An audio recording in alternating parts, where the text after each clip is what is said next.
may His word convict our hearts, break it down so that it may be rebuilt into the image of your one and only Son. Give us the strength to continue to listen and to bow before your glory. In Jesus' name we pray. Why don't we all welcome Pastor Steve with a round of applause?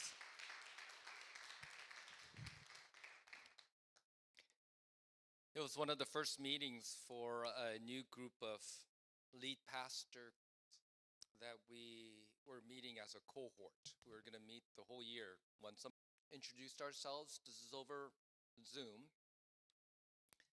and talked about how we were doing and the ministry situation that we were in. And we got to one pastor, and he described the situation. I serve in a Korean church as an EM pastor. And it's one of our first meetings, and he said, I feel called by God to serve in the Korean church, and I can't deny my calling. But it's so hard that there are days I wish they would just fire me. He didn't want to walk away from the calling that God has given to him to serve the Korean church, but there were times when it was so hard that he wishes that it would be out of his control. I believe that if you are serving in a Korean immigrant church, that there are moments when you have a love-hate relationship with her. There are times you love the immigrant church, the 국밥s, the dear 권사님s who cook for you, knowing that while you're asleep at 5:45 in the morning, that there are people here praying for you. And then you have a hate relationship with them. A 30-year-old, I'm a director at my company, and when I get to church, I feel like, 야, 일로 와. And it's hard for you.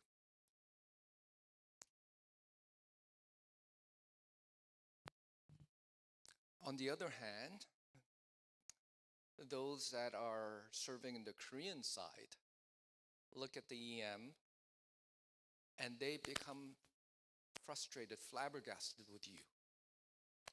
I have a group of first-gen senior pastors that I used to meet with on a regular basis. And one of the Korean pastors said to me, he's about my age, I don't know what to do with my EM pastor. 관심 보여주면, if I ask him about what's going on, he says I'm micromanaging, 간섭ing.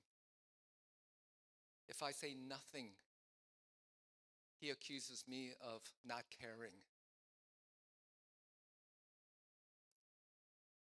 My goal this morning, and it's been set up in such a way that last night is a sermon, tomorrow night is a sermon, today is more, this morning is more of a seminar, and tonight will be more of a workshop. Okay, and so, yeah. My goal for this morning is not to try to convince you to stay in the Korean immigrant church or to leave the Korean immigrant church. I'm not going to try to convince you of a particular model of how to do certain things. I believe last year you had mentioned, was it 2 years ago? 2 years ago, and the such. But my goal, and I changed the title to say to understand the complexity. I want you to understand the why you are feeling the way that you oftentimes feel. And if you have a better understanding, I think you can give more grace to the whole situation. I'm going to look at what we're going to talk about in 4 parts: the problem of the competing mission, the problem of uneven relationship, the problem of the one chair, and the promise of working models. And They're all just words, gibberish to you right now, but let me start with the problem of competing missions, 사명. 사명. And this is more foundational and fundamental an issue than way more than you think it is. Every organization exists to solve a problem. Every organization should exist to solve a problem. And if you are a leader, and we established that you are a leader, not a follower, you're a leader, so you should be a follower too, but you should understand that the reason why your church exists to solve some sort of a problem. And if you don't understand that, you have an issue. Wycliffe Bible Translator, for example, exists to serve the global body of Christ to advance Bible translation and work together so people can encounter God through His Word. My wife used to be on staff with Wycliffe. China Inland Mission is to reach the inland provinces of China with the gospel. There's a problem. The Chinese in the inland parts of China didn't have the gospel, so China Inland Mission decided that we need to go and share the gospel with them. There's a group of people who believed that there are people who didn't have the Bible in their heart language, so we need to go translate the Bible. That's Wycliffe. Your church probably has a mission statement of some sort. And I'm going to just be kind of rude and say what's on your website may not be reflective of who you really are. When someone is saying, I'm going to move to Toronto, is there a good church for me? I don't say, well, look at all their mission statements and pick out the coolest one. Right? But there is a culture, a DNA history that says we exist to solve a particular problem that we have seen, and God has given us the passion to solve that particular problem. Can you show the next slide? The church that I used to be at. Oh, by the way, I want one clarification. I saw on the flyer that I am called the pastor emeritus of my old church, but I'm not. I don't want to assign myself a title that wasn't given to me. So I'm with Sola now. But that church used to, it does. One of the mission statement or the theme or the branding was to be a church to call home. A Korean immigrant church can say that it is a church that Korean immigrants can call home. And this is profoundly important. A Korean immigrant church is trying to solve a problem, and the problem is that there are thousands of immigrants, Korean-speaking immigrants, who don't feel at home in this country, where they are. So they're trying to solve that problem, correct?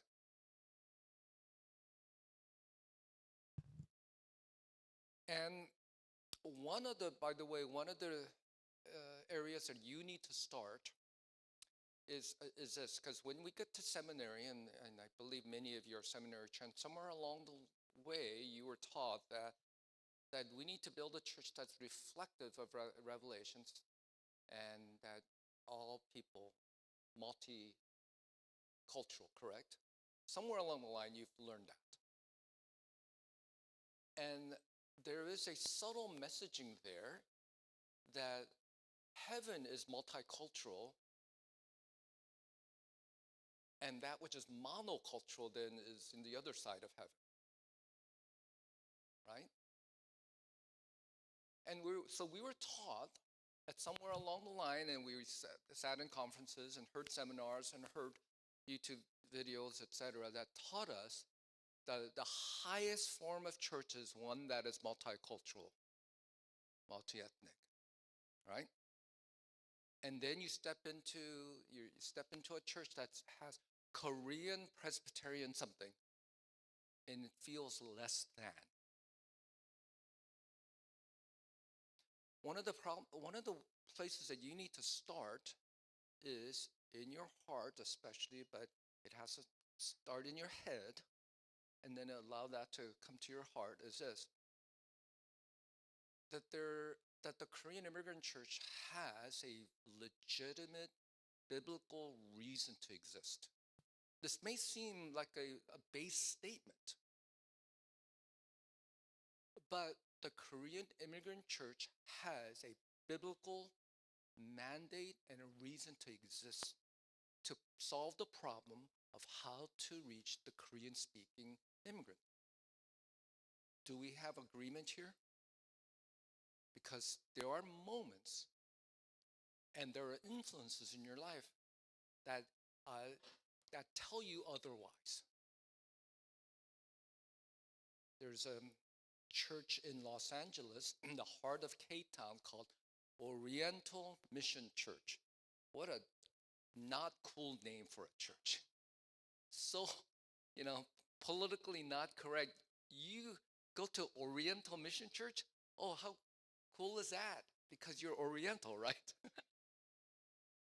In the heart of K-Town, Oriental Mission Church, embedded in the name, we're missional and we're Oriental, right? But we need to, especially for this group, the next generation leader group, we need to come to an understanding in your head that, and it needs to seep down into your heart. Just like we would say, there's a legitimate reason why people are in parts of Africa or the global South to go translate the Bible, because they don't have the Bible. So there's a legitimate problem that they're trying to solve. There are Korean-speaking immigrants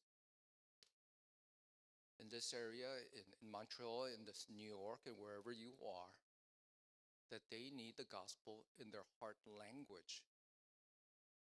They need a community where they can feel at home. And so God has given a group of people, say, plant a church here.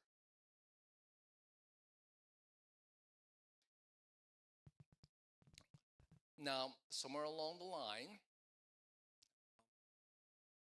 when they planted those churches to serve the Korean immigrants, the Korean immigrants started coming with kids. And the kids started to speak English and not speak Korean. And so somewhere along the line, in order to fulfill the mission of reaching the Korean immigrants, they started children's ministry, youth ministry, and by necessity, you had to do it in English or French. So in order to accomplish their primary mission to reach the Korean immigrants, they had to minister to the children of those immigrants, the English children and youth. And as they grew up, they became the English ministry, where you are. Somewhere along the line, your Korean church with the EM will experience a crossroad. And this is the best way that I can kind of communicate what happens.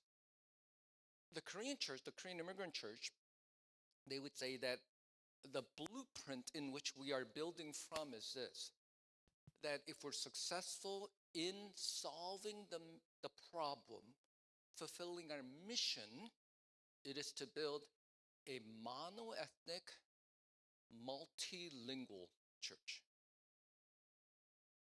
Okay? Now, like, the Korean church isn't going to say we're mono-ethnic, that we're not going to let non-Koreans come. But our primary mission, the primary calling, is to reach the Korean immigrants, correct? And we can say, well, what about those who speak Spanish? Yeah, is there a need? Of course there's a need. But God has uniquely given them a particular call. So the primary goal is to reach the Koreans.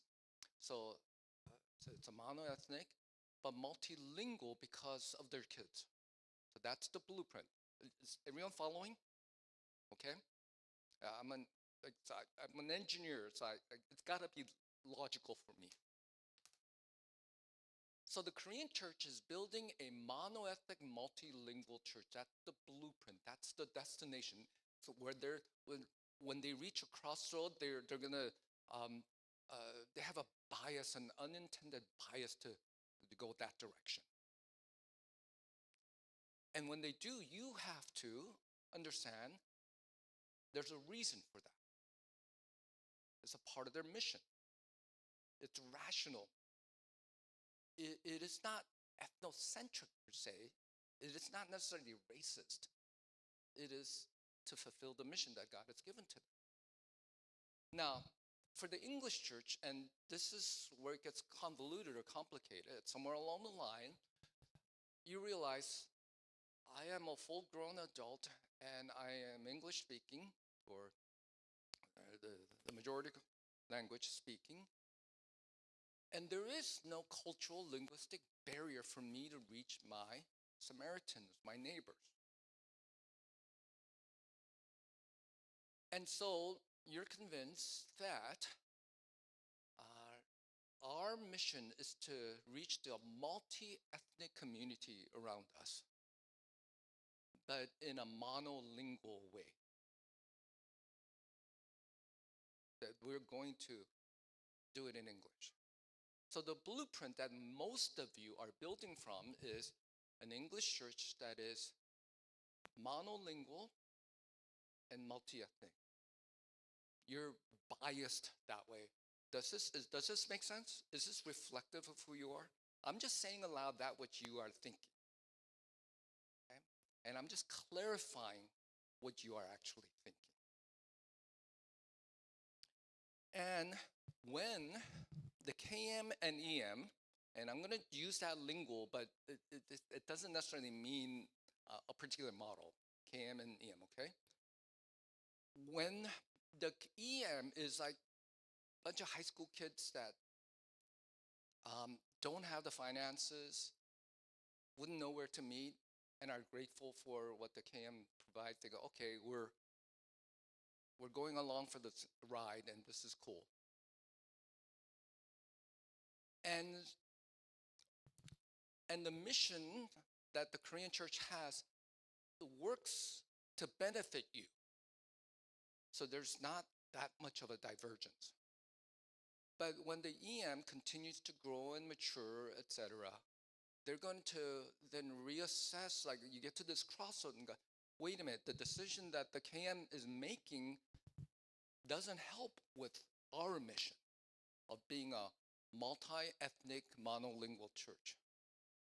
And these are the conflicts that start to arise. Now, you have a mission and you have ministries to help fulfill that mission. 사명 있고 사역. Okay? And there's a subtle difference. A ministry exists to accomplish the mission. And so the mission is, what is the problem this organization is trying to solve? And the 사역 or the ministry is, what programs should you have in order to fulfill that particular mission? So China, African Inland Mission, for example, may exist to reach the Africans in the inland parts of Africa. But in order to do so, they may teach English or hold like basketball leagues in order to accomplish the mission. Does that make sense? Okay. Now, if you do, I've heard people talk about, they spend X number of years in the mission field, etc. If you're on the mission field and you hold an English cafe, if you go to Japan and say, we're going to hold English cafes for the young people, we would say, well, the goal, the mission isn't to try to teach the Japanese people English, but we're going to try to teach the people in English in cafes so that we can help reach the Japanese people with the gospel, correct? So we don't argue and say teaching English is illegitimate. We don't say that, correct? And yeah, I know this sounds rudimentary to you, but there's a reason why I'm doing this. Okay? When we teach young people English in Japan, we understand that's not the mission. It's a ministry to help accomplish the mission. Amen? Right. Okay. When a Korean church offers Korean classes, we react and say, oh, it's so ethnocentric. Why would they do that? The vast majority of first-gen KM leaders understand we don't exist to teach Korean language. We're leveraging Korean language as a ministry to accomplish the mission. Does that make sense? We conflate the two sometimes.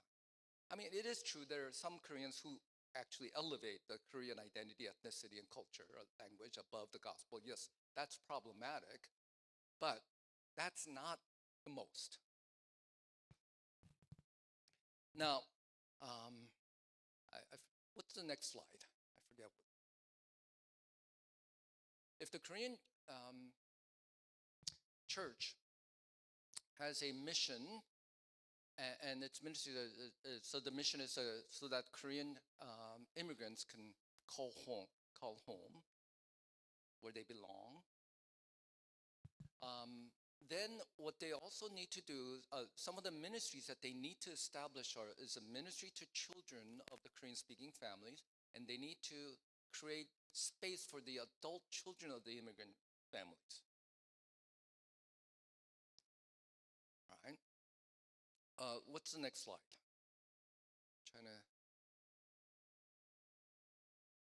The English church's mission is to bring the gospel to a multi-ethnic English-speaking community. And as they do so, some of the priorities, the ministry priorities become, they need to staff or have authority over their staffing decisions. And they need to minister to the children of the English-speaking families. And we established last night, the children of the second generation is what now? The third generation. Okay? All right.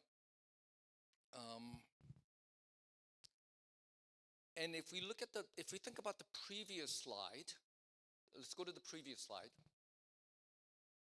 In order to accomplish their mission, one of the ministries that the KM has is the English ministry. So for the Korean church, the primary mission is to reach the Korean immigrants. In order to reach the Korean immigrants, they realize they need to minister to the children of those immigrants. And so that becomes a ministry of theirs, not a primary mission. And there's a real subtle nuance difference, but it is important. Whereas in the EM, their primary mission is to reach the second gen and the multi-ethnic community.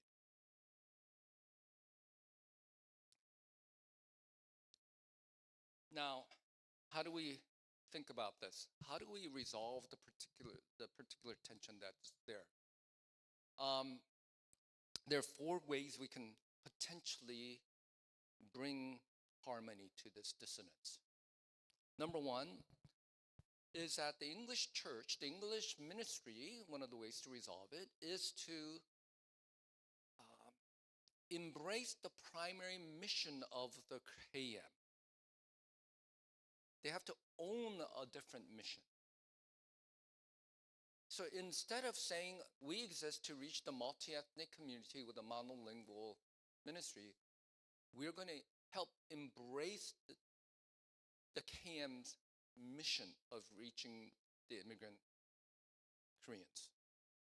It is extraordinarily hard to do. But I think this is one of the things that you have to do.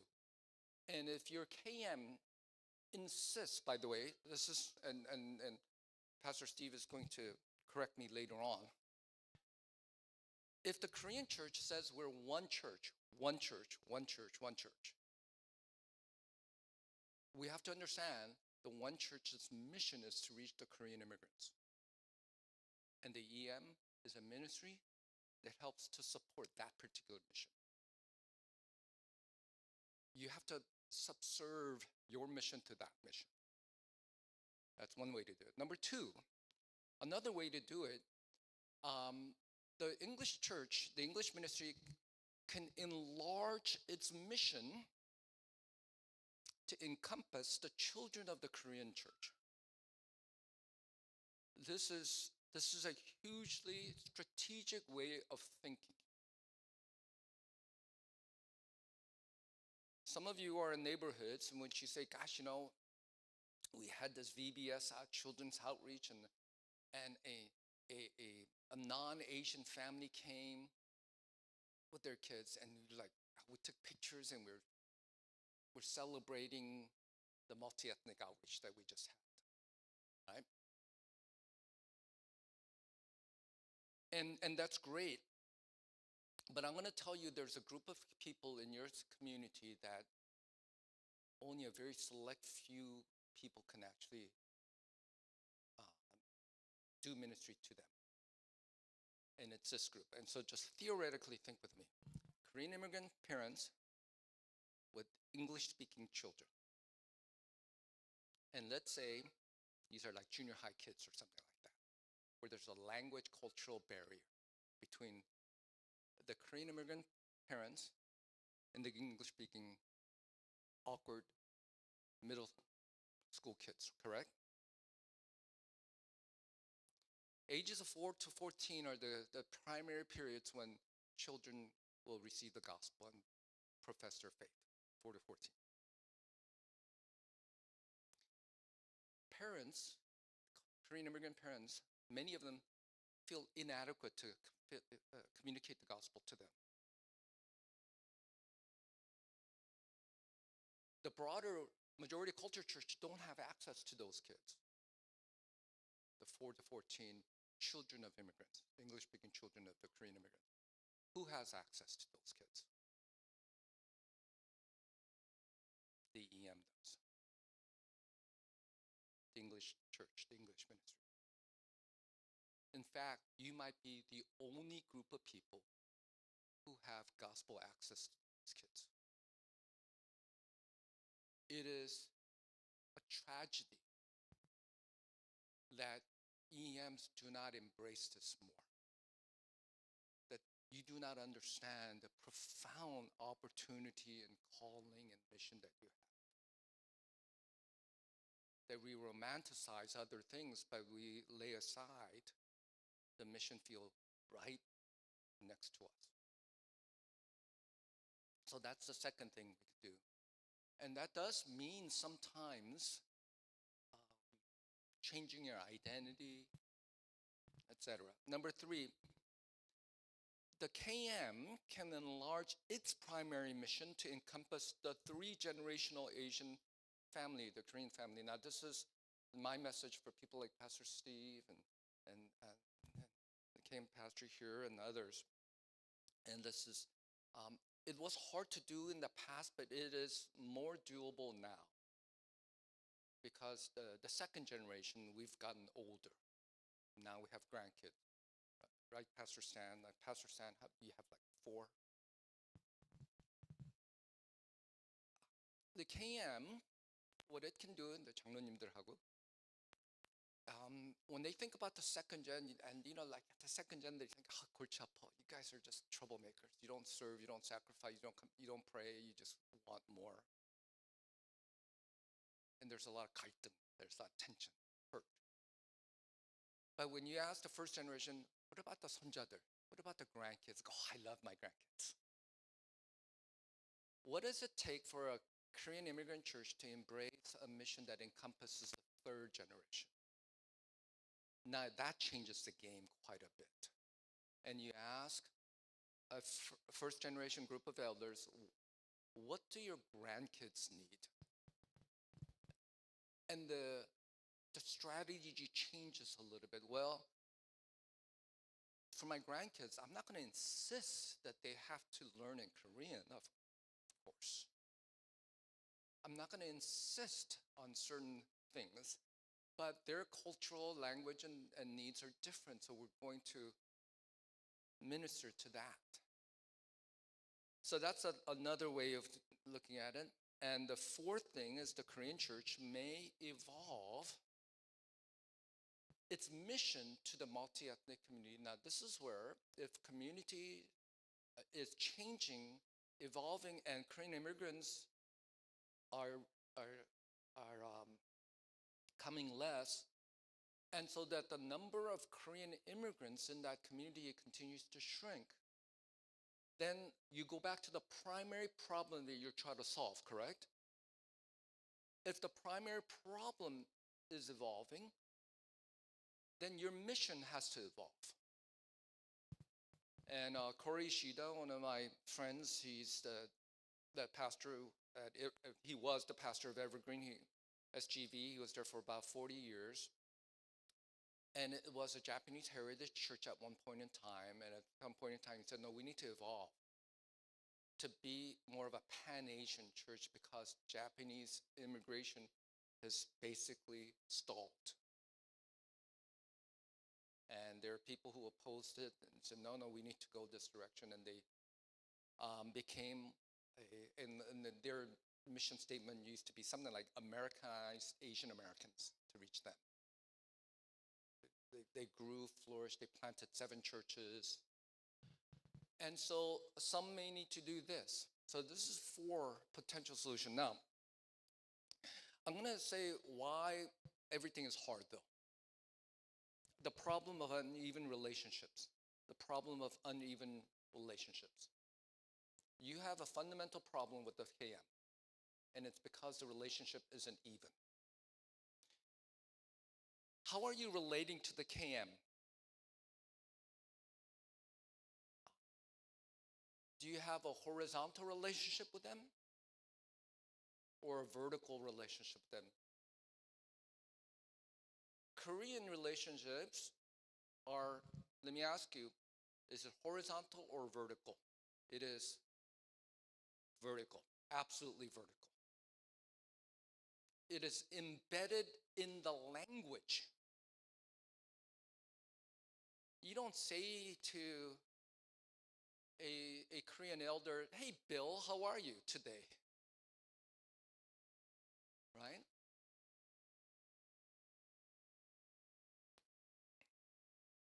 Now, a vertical relationship is like a parent-child relationship where the parent has authority over the child. A horizontal relationship is like a sibling relationship. When the older you get, you are both adults seeing each other as somewhat equals. The goal of many EM is to be in a co-equal relationship with a KM, but that may not be reality. Recently, a friend of mine wanted to fire one of his associates from the EM. So he wasn't even trying to fire a KM associate. He fired one of his own associate. But his own associate had a parent from the KM. And so the KM senior pastor intervened and said, no, you can't fire that person. But the EM pastor said, I thought I had this authority. I thought we had this understanding in writing, etc. No, but you can't. He realized he was in a vertical relationship. Secondly, do you have a covenantal relationship or a transactional relationship? Are you in a relationship where you are committed to being in that relationship more than what you get out of the relationship? This is so important. Do you view the relationship as a consumer or a family member? Pastor Joseph, your doctorate dissertation is on the concept of what?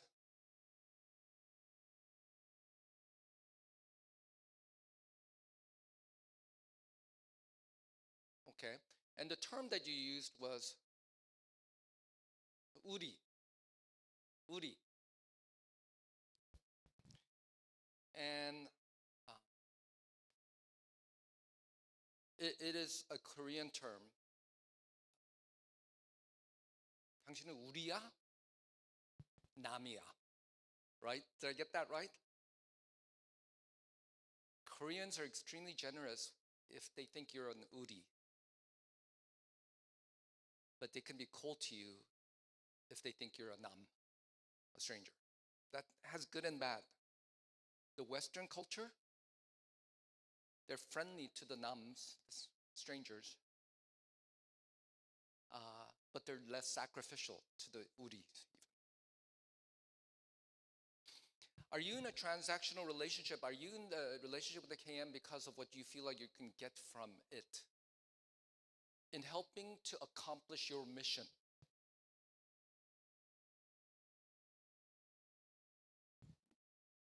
The owner of a home and will be generous, free rent, eat whatever's in your refrigerator, etc. You don't have to do chores if you're a child, a family member. But if you're a renter, they expect rent from you. Are you in a transactional relationship or a covenantal relationship? And I'm going to guess that most of the KM view you with a covenantal lens. Most of you, when you're disgruntled, view that relationship in more of a transactional lens. And this is hugely frustrating for the KM.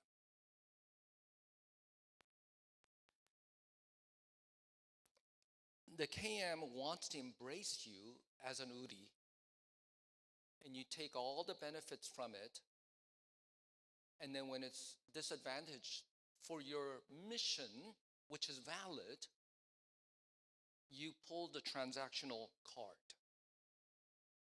How many times have you heard EM members, EM leaders talk about, well, we have given this much to the broader budget, but we don't have, etc. At some point in time, the KM, especially a lot of the sacrificial elders and 관사님 will treat you like a uri, but at some point in time, if you continue to press and press and press, and you want to redefine it as a transactional relationship, they will start treating you with a transactional lens. And then when that happens, let's go to the next slide. Are you in a symbiotic relationship or a parasitic relationship? Symbiotic or parasitic? Symbiosis is when two organisms help one another, correct? We're going to give you kukbap, but you're going to teach our kids. That's symbiosis. But if you eat our kukbap but refuse to serve Sunday school, well, that's no longer symbiosis, is it? It becomes parasitic. You're sucking life out of the other organism without giving.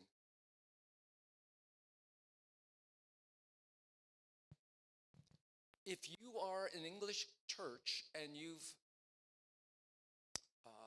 determined you're an independent, autonomous, 501c3, self-governing organization, and you are paying below market rate by staying there, not cleaning up afterwards. All the KM 집사님s are the ones who are vacuuming and cleaning up the restroom, and the EM people walk by and say, hey, the restroom's dirty.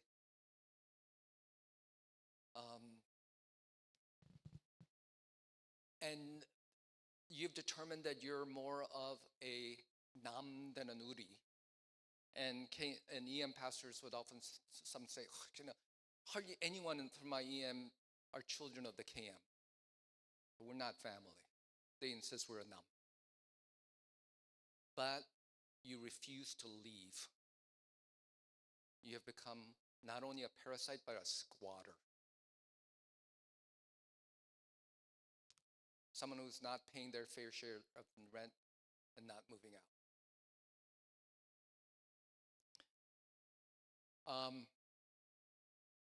I'm just kind of saying aloud what we all know. And I'm saying aloud, by the way, things that the KM pastors feel.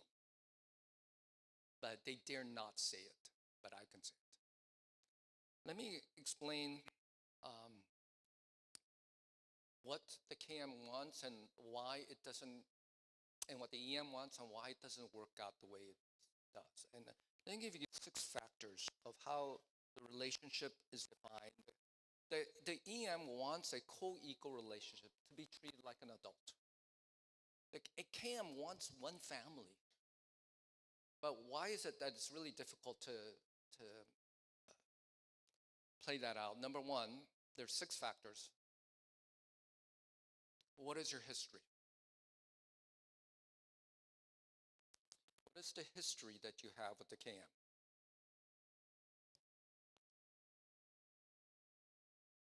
Did the church start as an immigrant language church, a Korean-speaking church that started the EM later? Right? How many of you are in a KM EM situation right now? Can you raise your hand? Right? How many of you are in independent churches? I know, like a handful of you. How many of you, but I'm going to guess that, well, I guess all of you at some point in time were in a KM situation, correct? So you know what I'm talking about. Have any of the churches any of the Korean churches that you are involved with or have been involved with start as an English church first that later started a Korean language service? Any of you? Okay.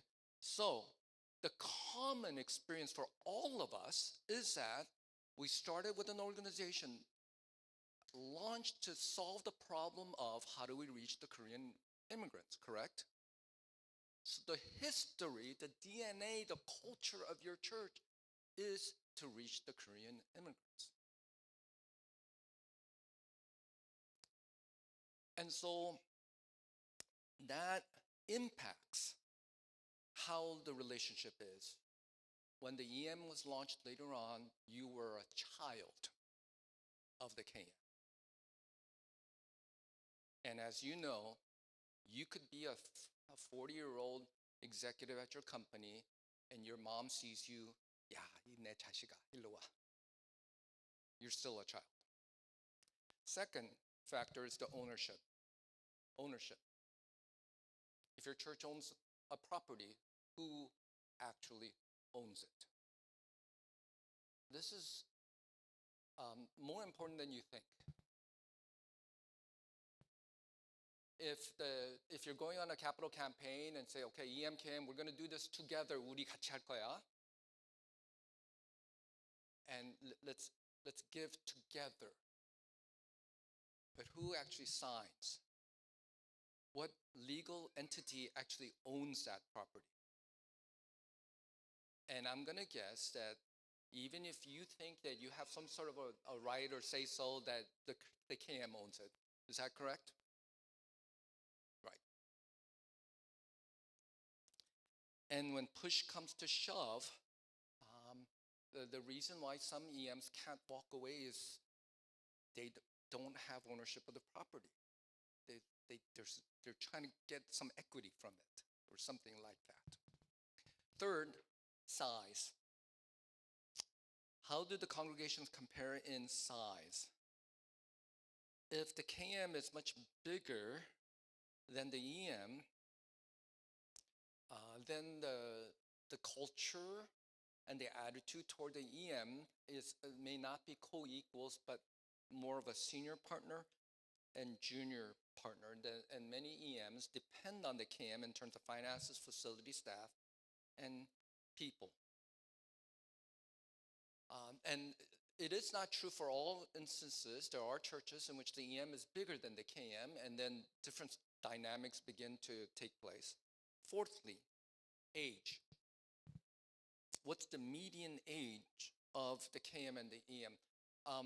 How many of you here who are operating in a KM-EM situation who did, how many of you would say that the KM median age is older than the EM median age? Raise your hand. Okay, put your hand down. Any of you been in a situation that's flipped where the EM is older? Okay, no.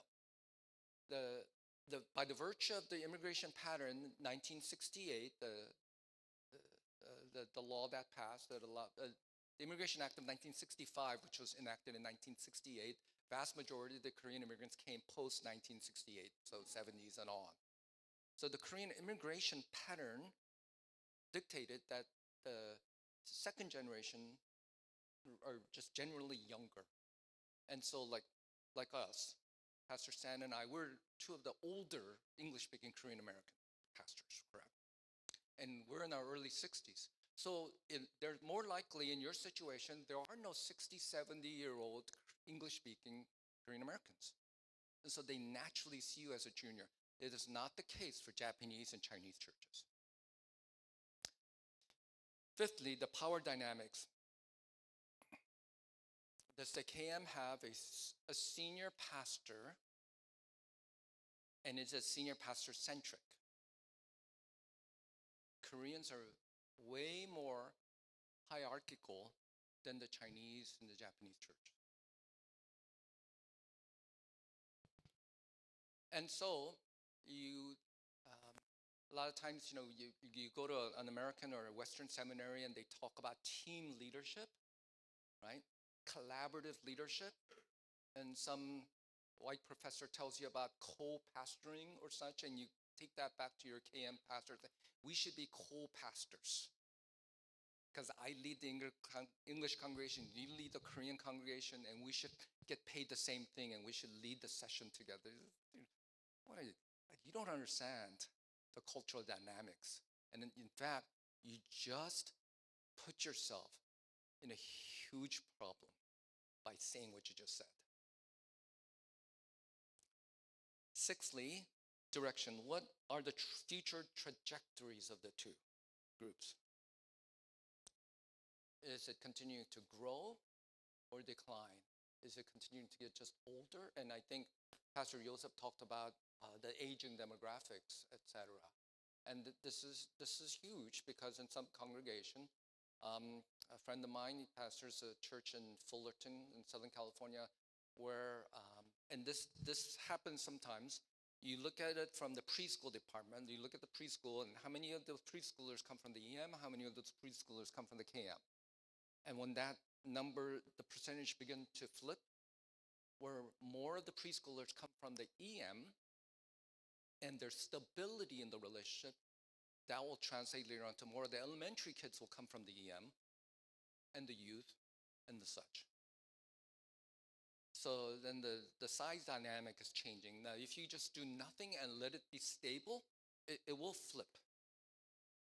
And then you'll have to deal with some of the other things.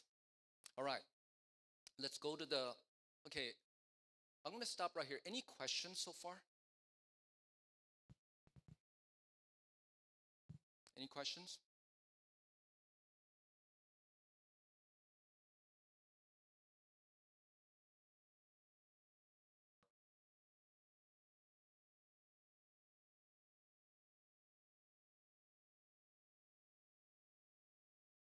With the KM pastors, you mean?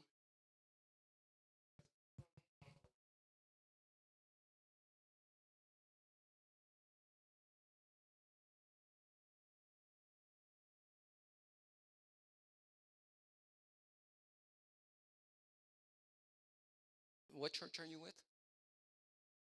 Okay. I wish Pastor Steve was here, but Young Moksa님's here, so Moksa님's here, so maybe he can help also. But one of the things I would caution, and Pastor Steve, you're coming back, so we're asked the question like, should you be having proactive conversation with the KM leadership about issues like this, right? This is the question. And this is what I would say. I was having a conversation with a pastor who is in a KM-EM situation. He's doing it really well, a great job. And he asked about interdependence to the senior pastor, and the senior pastor said, why don't you write out a proposal? So he wrote out a proposal and gave it to the elders to propose interdependence, to give. And I said, gosh, you just made it an issue. Because you've made it an issue with the elders. And when you've done that, you've almost bypassed the senior pastor. And the reason why the senior pastor asked you to write proposal to the elders is because he himself is not convinced right now. And you've bypassed him to the elders, and the elders sense that. He's put himself in a no-win situation right now. What do you think, Pastor Steve? Okay. Explain.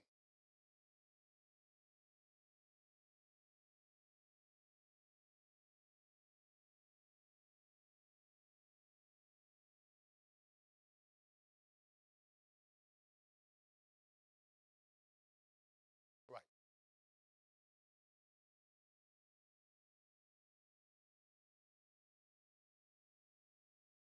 Okay. So Pastor Steve is saying this. There's a high likelihood that the proposal that the EM pastor is making, he himself is not convinced. He doesn't want to say no, so he tells them to make a proposal to the elders, and the elders are going to say no because they know that the pastor doesn't want it. But the result is it's a no. The KM senior pastor is seen as an accommodating, nice guy. This guy is seen as a troublemaker. Right? So he's put himself in a no-win situation. And I told this pastor, unless you get to a relationship in a place where the KM pastor is advocating for you, fighting for you, even so that you may not win, you can't bring that up. You can't make it an elder issue, right? And here's another thing. This is a mistake that I think a lot of EM leaders make. They make propositions, but they don't ask questions and ask for wisdom. 목사님들 이렇게 얘기하시려면 one of the things that I've seen from EM leaders is that if someone walks in, if a white pastor walks in and you go, oh, that's Pastor so-and-so, his church is like 1,000 people. He wrote a book. You would gather around that person, Pastor, how did you grow that church? And every word, like you'd be listening. When a KM pastor walks in and say, hey, that's the pastor of 오늘의 교회, 2,000 members, saying, oh, okay, we don't care. Because a lot of times, the second-gen leaders, we don't think they have anything worth teaching us. Your KM pastor senses that from you because you rarely ever ask him about ministry, life, preaching, anything. Correct? They feel abundantly disrespected from you. So when you come with a proposal, you're saying, I'm going to bypass whatever visions and dreams and hopes and callings that God has given to you. I'm going to tell you what I think. So one of my, I think, so when I was talking to this pastor, I said, go back to your senior pastor. And instead of following up on that, because one of the elders asked them, hey, we need to have a follow-up meeting from that proposal. I said, no, don't have a meeting with the elders. But rather, go back to your senior pastor and ask him what he thinks is best.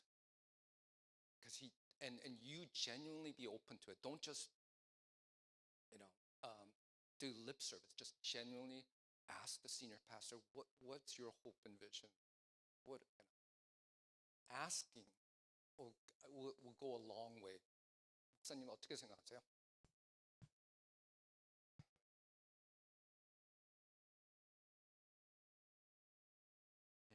Okay. What about you, Pastor?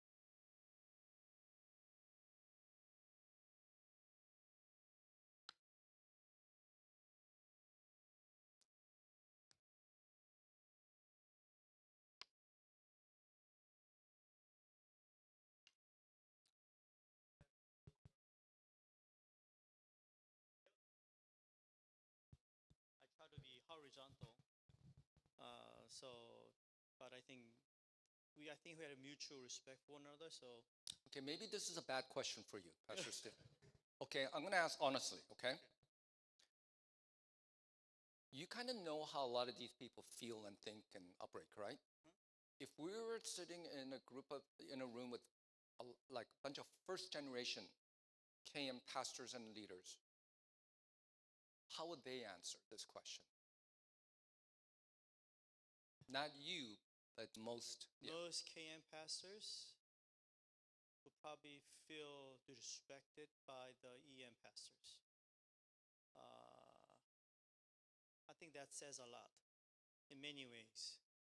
I don't think they would say they need to grow up. They're not responsible. They're not prompt. It's all the negative things, probably. But I think that's just feelings, and I think it's because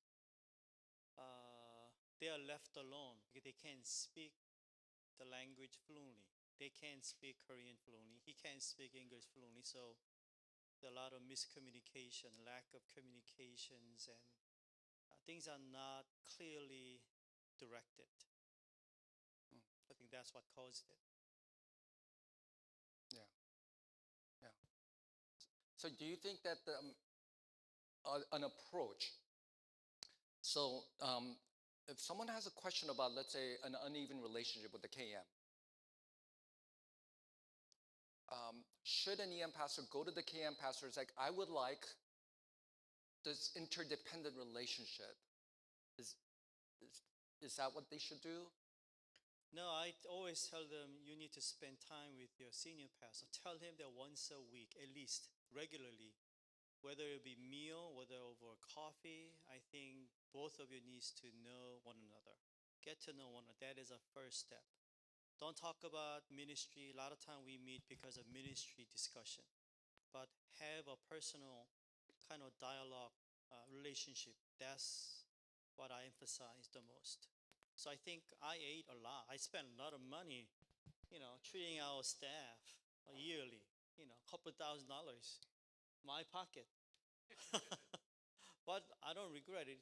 That's what kept most of my staff with me over 10 years. I told them to go to full-time position and they would not leave and they want to stay. So I think, I don't know, maybe few staff. Pastor Aaron is he here? Maybe he could speak.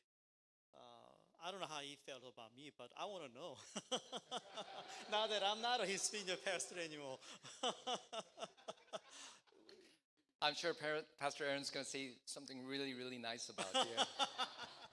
And then he'll go home later on. And what I really wanted to say is that one of the counsel that I give, I remember when I was in seminary, I was in a 4-year THM program, and I realized, hey, I'm getting theological training, I'm getting practical training, but if I really want to reach the second-gen Koreans, I need to better understand the Korean church, Korean culture, and the Korean language.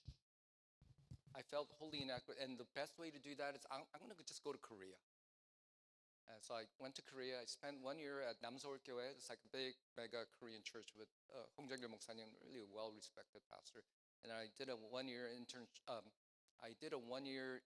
pastorate in Daedok. And my Korean was terrible, and they were gracious to me.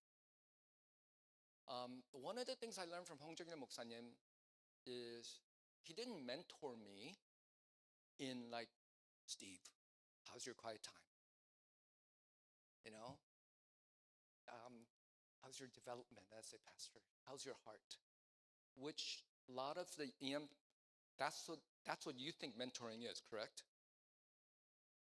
And the complaint is the KM pastor is not mentoring me in much in the same way Pastor Steve mentors his staff. So Pastor Steve is bicultural. Most KM pastors are not. But Hong Jae-gil 목사님 would mentor me this way. I'm going to go to Shimbang, get in the car. And so someone would drive, and he would be in the back like 사장님, and I would be in the front, shotgun, and we'd go, and I'd just watch him. And I had a profound respect for him. But I realized the KM's style of mentoring is watch me, just follow me. And gosh, I remember one time we were driving, and I asked 홍정일 목사님, what is the most important thing in a staff, a pastor? And he, without missing a beat, he said spirituality. That's the most. If they don't have that, it doesn't matter. Yeah, gosh, I was too young and naive to not understand anything. Yeah, when I started dating Korea, and I asked him, hey, can we double date? So he did. I remember one time I was sitting in the office. He walked in, and this is like a 5,000 member church, by the way, big. 홍정일 목사님 walked in, and he asked me, and I was sitting down. Okay, he walked in. I didn't stand up. I just kept sitting, and he asked me how I was doing, and I asked him how he was doing, and he said he's trying to be as gentle as possible. 악수할 수 있으면 좋겠는데, like shaking hands. Do you know what he was signaling to me? Stand up. I didn't know what aksu meant. And I just said, nah. I just sat there like an idiot. But he was as gracious to me as he could. And it took me a while to understand, but there's a spirituality, godliness, etc. But culturally, it's not always what I thought. And so, yeah, be curious about your lead pastor. Ask them questions and such. Yeah. Does that help a little bit? Okay. Any other questions? Yes. Three generations in the church.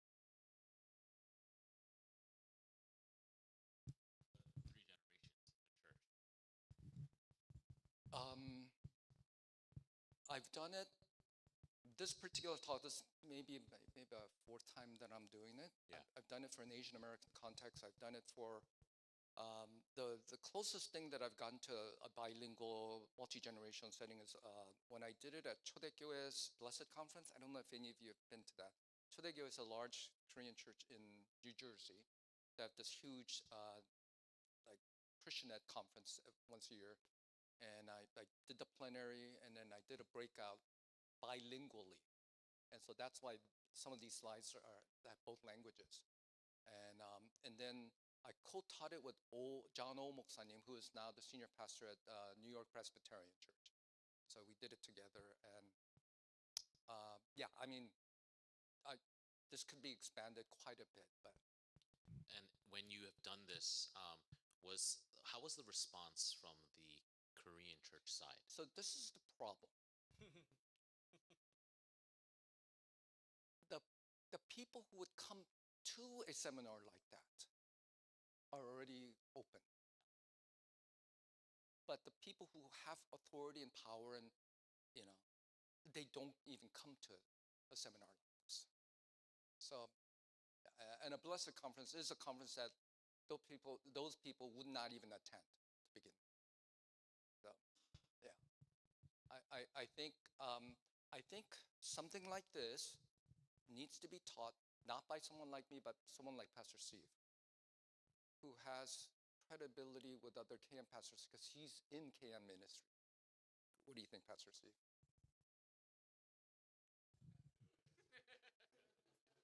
Yes, I mean, if the opportunity is there. I spoke at a elders retreat a couple of years ago, and I did kind of presented comparing the traditional church setting and the new model of church. So kind of share a little bit about this, but yeah, if there's opportunities there, I would love to share because I think the KM pastor needs to be exposed and come to a realization that whatever they are doing now is not gonna, it's not working, it's not gonna work. So it's a fact, and they need to yeah, suck it up uh, and get to the point and do it right. Among the KM leaders, the people who have a lot of credibility and who get listened to are the ODPC, Open Door Presbyterian Church in Virginia. Um, the older, he's now retired, but the previous senior pastor, Paul Kim, 목사님, he travels the globe, actually teaches some of that interdependent model thing. And there's an executive pastor from the EC side, John Cha, and they sometimes travel together. And so Kim 목사님 is very well respected in the KM circles. There's a church called All Nations Community Church in California, and the Korean senior pastor is Tae Kim. He used to be the EM pastor, now and the English congregation pastor is Michael Lee. He works with me at Sola, and so I think they have a good understanding. And so I think the most effective messaging comes from within the KM circles, but there are people who are doing a great job. Yeah. All right. Let me continue. I have like 2 more sections. I'm going to describe to you the third problem that you have. And I hate to do this, but I'm going to do this anyway. How many of you, I'll just do it this way. How many of you are 39 or younger? Raise your hand. 39 or younger. Okay, that's more than half of you. Okay, so the others are not 39 or no, younger.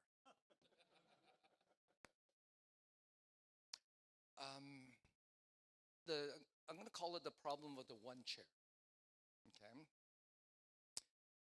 In the book of Genesis, we're taught that there are a few things that God wanted humanity to do: be fruitful and multiply, and manage the earth. Right? He wanted us to have children, leave a legacy, and then he wanted us to work. Those are the 2 things. In Erik Erikson's development theory, this is a Christian, and did I make a slide for that? Oh, no. We'll just look at this one. I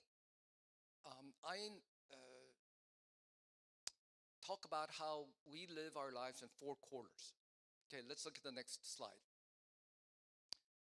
From 0 through 20, you live your life, and your priority is to receive and to grow, right? You don't look at a 3rd grader and say, what are you producing? You want a 3rd grader to learn and grow, and they're to receive love and affection and that which the parents and the teachers are pouring into them. And that extends all the way to probably post right out of high school. And so you're a minor legally, and there's expectations and your priorities are just different. From 21 through 40, you are continuing to grow physically, mentally, professionally, and you're developing your competence. You're developing and discovering what you are good at. Like, what parts of the garden am I supposed to manage? And how am I affirmed? Do I see fruit of that competence? 41 through 60, your priorities become your competence. You keep sharpening your competence, and you're trying to grow, produce that garden. And then 61 through 80 plus, you continue to produce, and your priority becomes not personal fulfillment, personal growth, but to give to the next generation. So I am, and I've consistently talked about this, I am in my 4th quarter. And my 4th quarter calling is now different from my third quarter calling. My fourth quarter calling is, for me at least, to how do I invest and give to the next generation and the subsequent, the third generation. So that's, I shifted my focus. All right? Now, if you're from somewhere along the line, 0 through 20, I forgot who I was talking to. Was it 목사님 that you got your calling in junior and high school, right?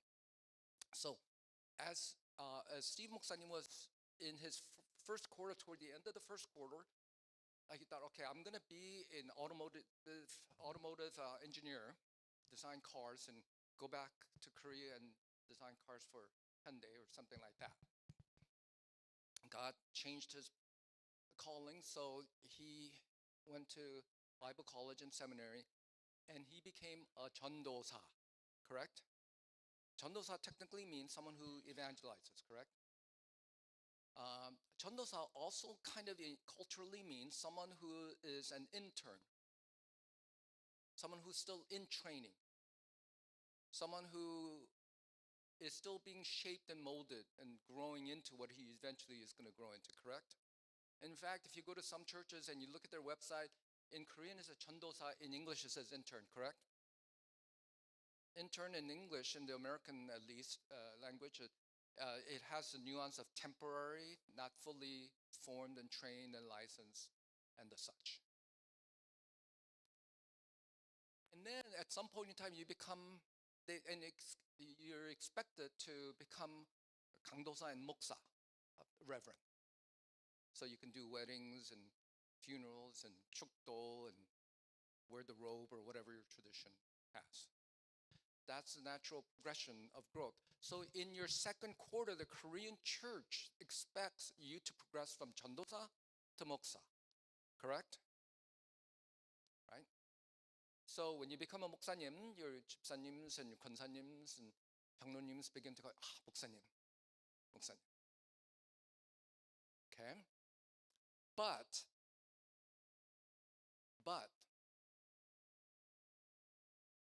in your Korean church, there is a great deal of honor given to the 전도사s, but just a little bit. If you become a 목사님, they give you more. But the ultimate honor is given to whom? The 담임 목사님, the senior pastor, and the senior pastor only. The way that the Korean culture is a very hierarchical culture. The way we speak, the way we look at each other in the face. I mean, I was taught a long time ago when I went to Korea that when I'm shaking hands with an older person, my hands are supposed to go limp. Did you know that? You're not supposed to have the harder grip to an older person, right? And you're not supposed to look at an older person in the eye. I remember, gosh, my daughter, when she went to work in corporate, she had to teach herself to look at her superiors in the eye, not avoid them. So she had to do a cultural shift all the time. 반대말 and 존댓말, the way that our languages, etc., it's designed to keep a hierarchy. And in the church, authority is top down, and it's the 담임 목사 who has ultimate authority. And the associate pastors are supposed to serve the vision and mission of the calling of the senior and the authority of the senior pastor. And this is what happens oftentimes when a Korean associate pastor, 부목사님이, if he reaches early in his 40s, his third quarter, that's where you're developing. So you've gone past competence, and you're supposed to play out your competence and produce. And if in the Korean church you stay an associate pastor continuously, they think you are less competent. So in some Korean churches, there is strong pressure, if not even in practice, that you cannot continue to stay as an associate pastor after 7 years. they ask you to leave. Or you should go plant a church or become a senior pastor somewhere else. So there's a strong pressure in the Korean church culture to progress from 전도사, 목사, 담임 목사. And if you're really good, then you go back to Korea to become a mega church pastor or something like that. Now here's the issue with the EM pastor. EM pastor, are you an associate pastor or a lead pastor? What do you think? Associate? This is the confusing part for a lot of English pastors. They're technically associate pastor, but they sometimes have to act like a lead pastor. They have the pressures of a lead pastor, but the realities are an associate pastor. And here's the problem. They can kind of live with it until they get to the third quarter of their life. Especially if they're competent. If they grow their EM to 200 people, their giving is healthy, they have families, etc. And they ask themselves, am I going to be an associate pastor forever here? Where's my trajectory? And so it is between the ages of about 30 to about 50 that the Korean American EM pastor has a crisis season. And they're asking these difficult questions. And one of the problems is that you are, as an English pastor, both an associate pastor and a lead pastor at the same time. And this is not only is the Korean church very hierarchical, that is senior pastor centric, but for second generation Korean American pastors who think they're very collaborative, you're more Korean than you think. That's one of the thing that I've discovered now. A lot of my contemporaries who are in their 50s and 60s who have big churches, etc., I realized a lot of these people, a lot of us are a lot more hierarchical, senior pastor-centric Korean culture than we like to admit. We complain about the first generation, but we're just like that, but we just speak English. And so because we're in a culture that is more collaborative, but we're under a hierarchy that is more vertical, and we think we are collaborative, but in our soul we are more hierarchical. So we say, why do I have to be an associate pastor? Why can't we be collaborative, a co-pastor? I need to be a senior pastor. This is why the Chinese church has less splits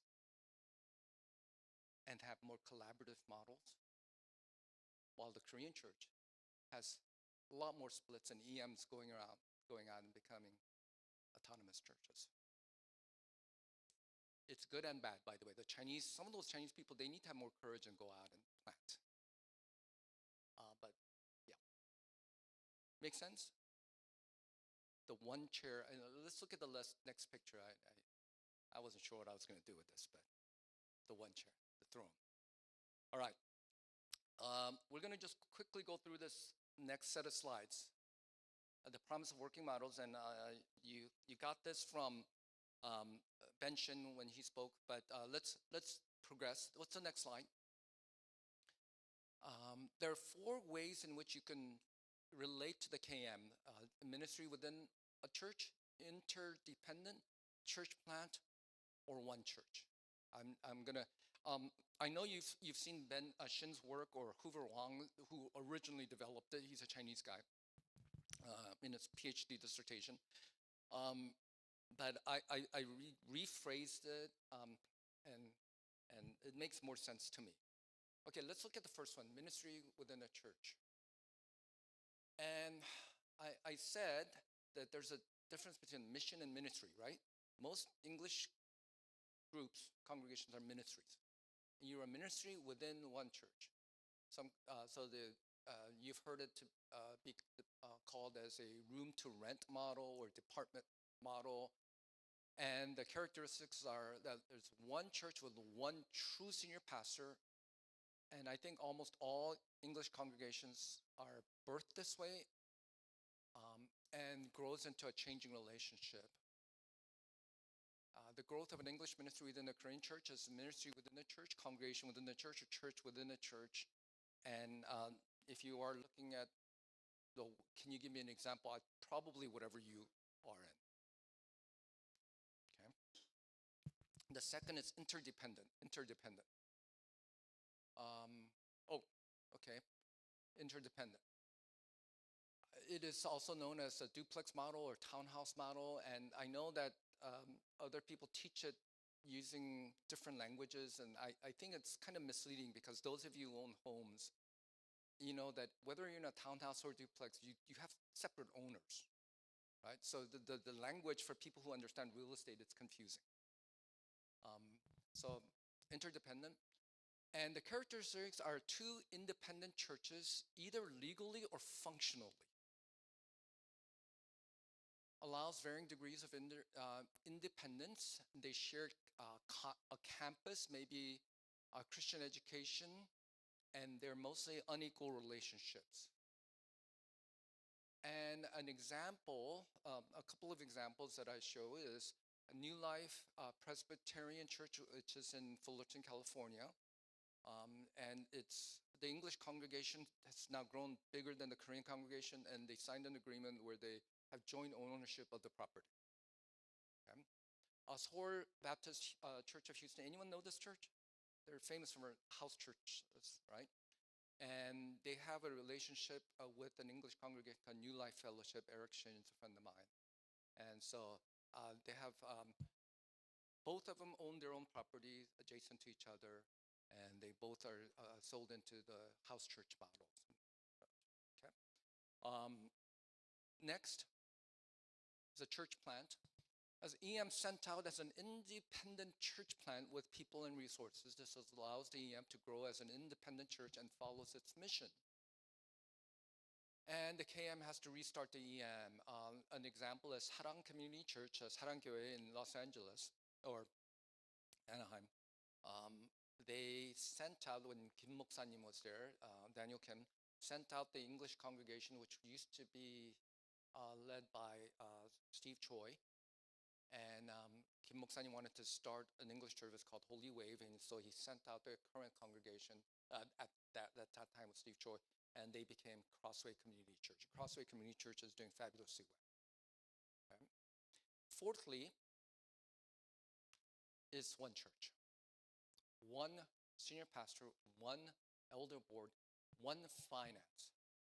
It's a cleaner organizational structure, difficult to implement unless you have a bilingual senior pastor, but not impossible.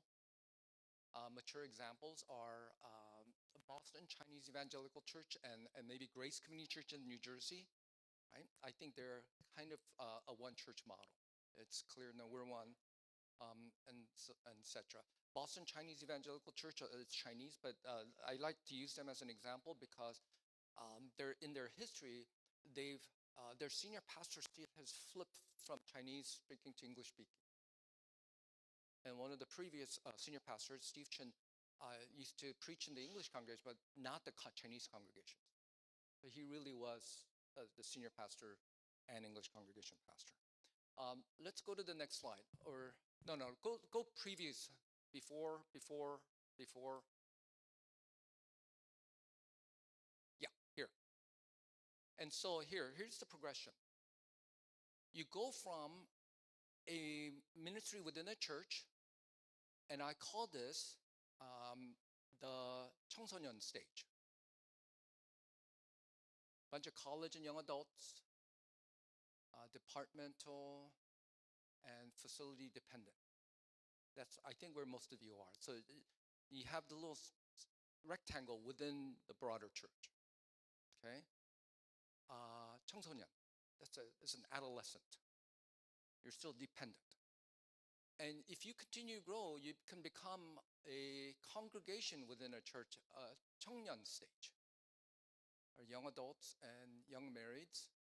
You have your own set of kind of leadership, and you're financially viable, if you have enough critical number of young adults, I mean, you could pay the salary of your EM pastor, correct? And so you begin to develop your own like leadership, and you meet together and make decisions. Should we go on a retreat or not? Should we get this guest speaker or not? That type of stuff. And then you can progress if you're stable enough to go to a 장년 stage, which is an adult stage. You have married people with kids, and you have organizational autonomy, and one of your great concern becomes, what about the third generation or your kids? So your primary relational concern is not with the first generation, your parents' generation, but your children's generation. And it changes the equation quite a bit. And so this is where, and a lot of EMs never even get to this point. They keep bleeding people out. But if you get to this point, you'll face this great tension, dissonance. What do you do? Okay, because like for example, I said that part of the reason that EM exists is to serve the children of the KM, correct? But once you start having kids, your priorities become, well, we care about our kids more. So we want to structure around how do we reach our kids, not their kids. Now, this is the 3 stages. Most of the churches never get to the 4th stage. And I call it the 가정 stage, head of household stage. So if you're the English congregation pastor, you may be the pastor of a congregation that is in the 청년 stage, but you're not the head of the household. If you think about this as a family, you are a college student, you're a department, a ministry within the church.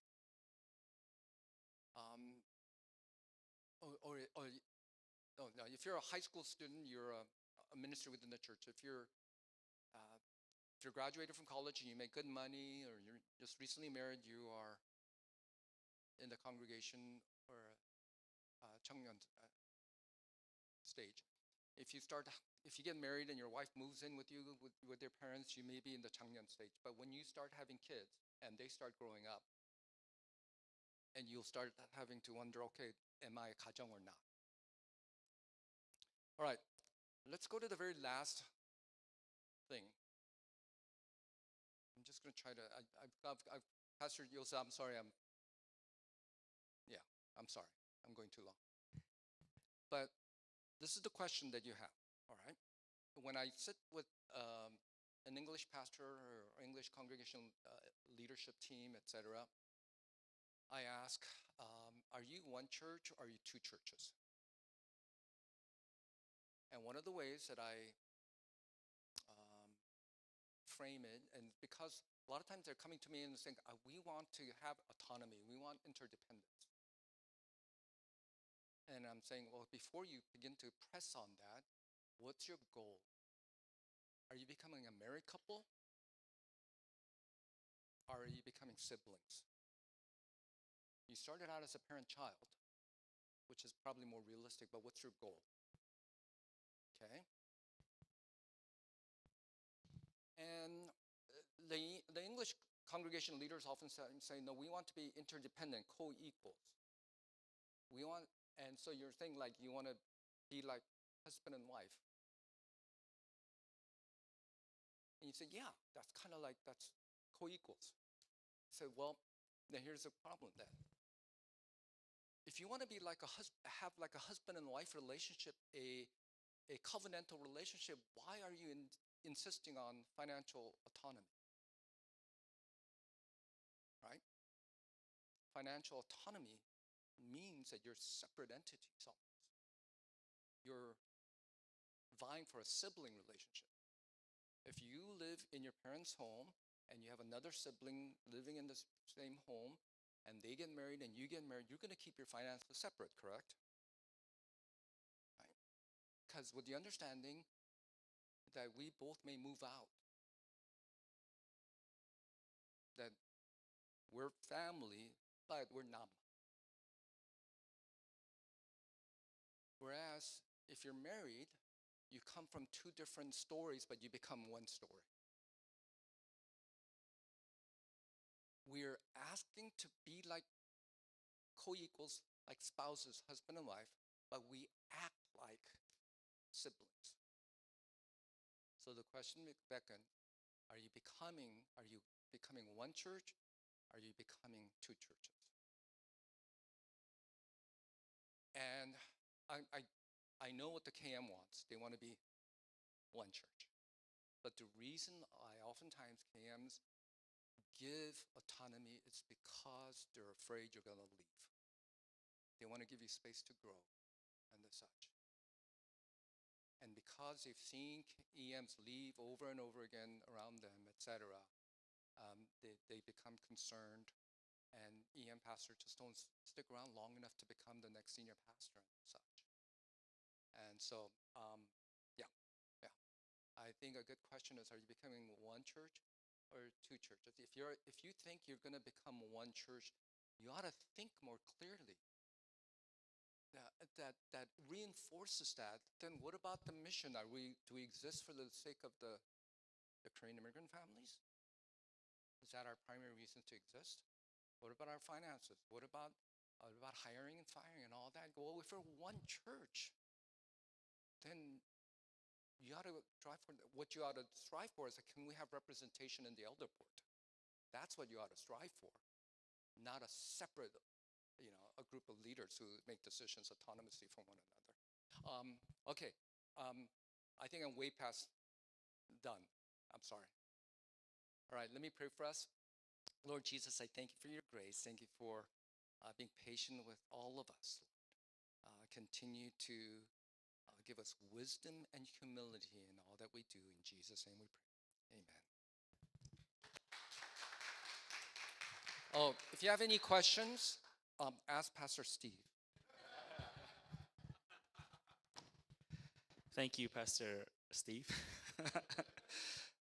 for such an inspiring and engaging seminar. Just a quick announcement. Right now it's 11:49. We were planning on like a Q&A session, but I think it's better that we do it after we eat. We come back and we'll have a Q&A session. So before we leave for lunch, why don't we all come up for a group photo? Tidy yourself a bit. You have like a minute, and then we'll head out.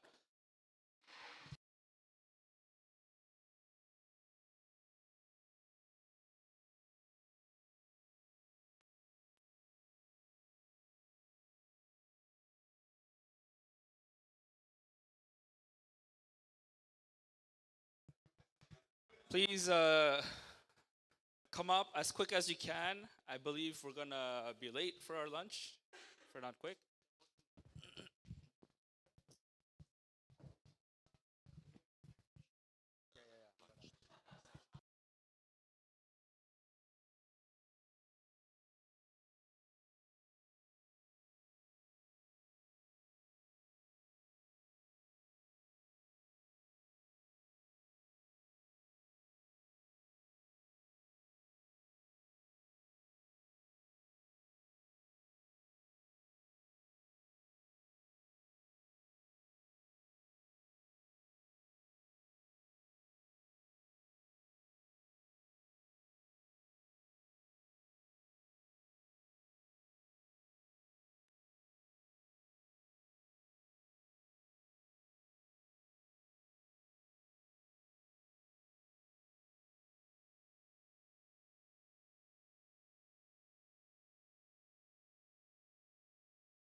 Okay, let's get the ugly people at the back, the beautiful ladies in the middle. Hey, ladies in the front.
Just a quick announcement for lunch. Oh, thank you. Thank you. Yeah. For lunch, we're gonna have Montreal smoked meat, and it is sponsored by Canada District. So the churches in Canada District. So our president, he's right here, Pastor Jonghyun Park, and our secretary is Sam Lee, Pastor Sam Lee. 어떻게 그럼 바로 출발을 하는 게